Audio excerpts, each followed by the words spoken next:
Hey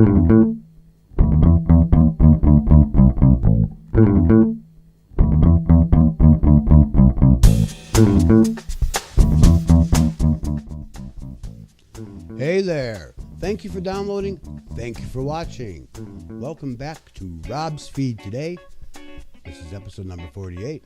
And me, well, I'm Rob Shendel. First off, if you haven't seen Rob's Feed today before, welcome. I'm glad to have you here.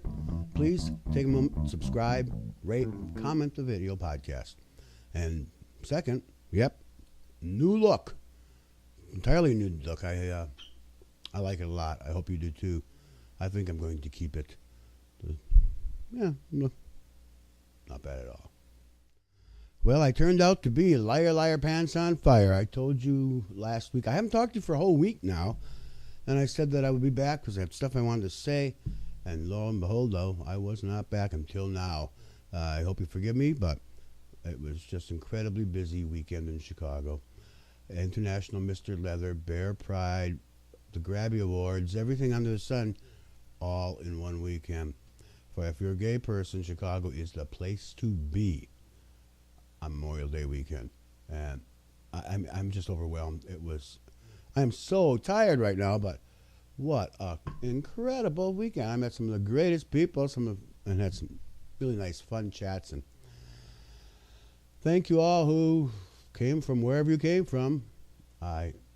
This man sure enjoyed seeing you, and thank you. So just to tie up a loose end or two from the last podcast, I was talking about my wireless connectivity, and that I bought this wonderful router, and it seemed to give a full strength signal. But the problem I was having at the time was that I'd click on the browser and a page wouldn't load. Well, I don't know. I don't know how I corrected that, but the next day I tried to try it again, and bingo, it worked. However, my download speeds suffered greatly. I'm accustomed to, well, my plan says that I have a 6.600 megabytes per second download speed, which of course varies all the time, but I was getting like 1.5. Well, after a day or two, it's like the router and the modem had to get to know each other and become friends a little bit, because zoom, I've actually got bursts of 9-something download speed, so I'm quite pleased with that. And if today wasn't Memorial Day, I would be using my new Magic Mouse now. But of course there was no deliveries today, but the tracking number says I will have it tomorrow. The printer is another story. How often does this ever happen? Because I don't know if it's ever really happened, but when something isn't in the package like it's supposed to be. Now, mind you, I know I only paid $32, and I bought it on eBay, and it is brand new, but the ad did say that there would be a power cord in the package. Includes power cord, but it didn't include ink. That was the deal. Well, there was no power cord. So I can't connect the printer until the power cord arrives, and they're aware of it and said they'd send it out today, whatever that was, last Thursday or something. So I have to wait for that. But I don't use a printer very often anyway, so what the fuck? Okay, now what I want to talk about today is that a couple of years ago, my straight married brother was talking to me about the proposal for gay marriage to become legal. And he's never afraid to be the contrarian, but on this issue, he really wasn't. What he said was, I don't understand. If the people down the block who live together and love each other are allowed to get married, even though they happen to be the same sex, how does that threaten my marriage? I wasn't going to argue with that. But that's what the right wing constantly says. It's a threat to traditional marriage. Well, is it? Facts are coming out now, statistics. I'm looking at one right now. It says that states which had passed a same-sex marriage ban In other words, a constitutional ban against same-sex marriage, as of January 1st, 2008, saw their divorce rates rise about 1% over a period of time, since 2003, I think it was.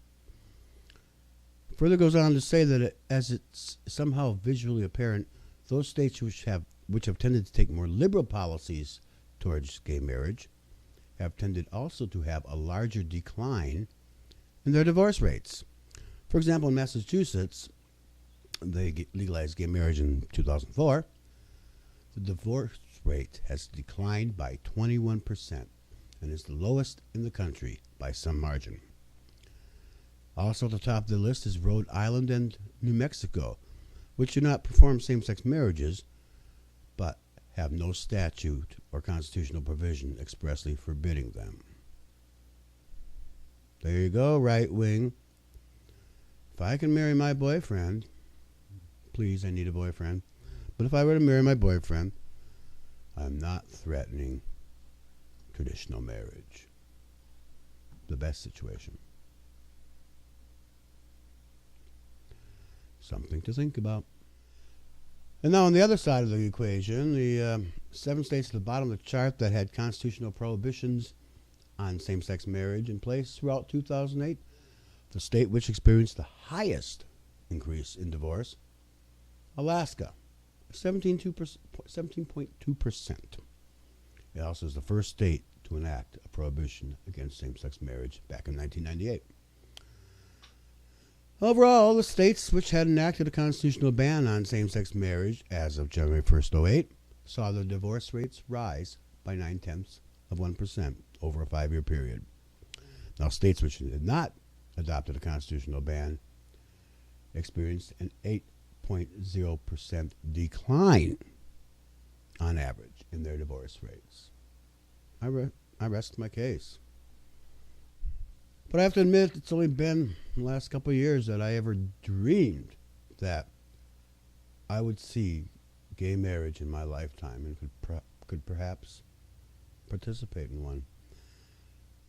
So if you happen to live in a state that, like I do, where gay marriage isn't allowed, same-sex marriage is not allowed, let's do something about that. Let's at least start writing some letters. So, unless our planet's ecosystem happens to be destroyed by a spill in the Gulf or something, I'd say that the future looks quite encouraging, quite bright. Mine personally, well, one of these lottery tickets has to pay off. Probably not, but I'm looking forward to the future.